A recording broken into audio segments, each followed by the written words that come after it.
पता चल जाएगा कि एक्चुअल गैप डाउन कितना है।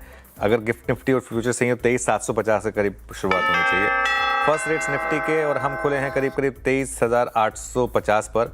अब थोड़ी सी रिकवरी आ रही है मार्केट में और हम निफ्टी पर करीब करीब अब 500 पॉइंट नीचे हैं, 23,958, 23,926, 23,924।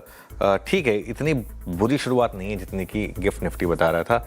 निफ्टी आईटी करीब करीब 1.25% नीचे खुला है। बैंक निफ्टी उस 56,000 के जोन को डिफेंड करने की कोशिश कर रहा है, करीब करीब 3% नीचे बैंक निफ्टी, लेकिन 500 पॉइंट निफ्टी नीचे है। मिड कैप इंडेक्स करीब करीब 2% नीचे और स्मॉल कैप इंडेक्स ये भी करीब करीब 2% नीचे। एडवांस डिक्लाइन देखिए, महज 200 स्टॉक बढ़ने वाले और 1700 स्टॉक गिरने वाले। और इंडिया विक्स देखिए एक बार फिर से करीब करीब 10% के करीब की ज़बरदस्त उछाल, यहाँ पर 11% हो गया अब इंडिया विक्स में उछाल।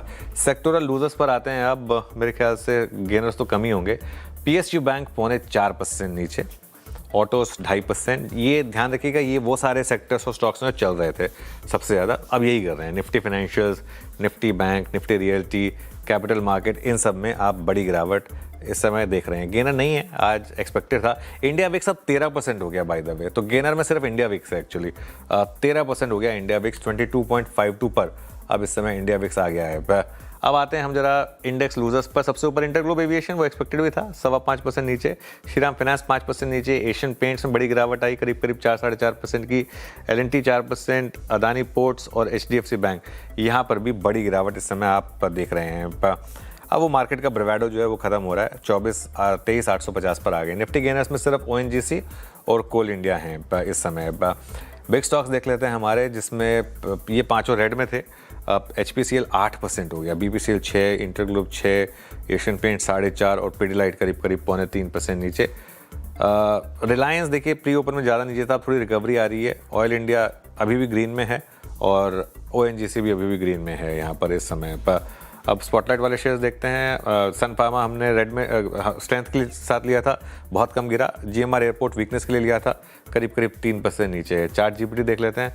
अगेन देखिए इस समय मार्केट में पूरी वीकनेस है, लेकिन ये देखना होगा कि ये स्टॉक्स क्या लोअर लेवल से रिकवरी दिखाएंगे, यानी Hitachi, CG power, SRF. Part 2 वाले स्टॉक्स भी दिखा दीजिए। औरबिंदो फार्मा, आईसीआईसीआई बैंक और एचडीएफसी लाइफ वैसे ही वीक थे।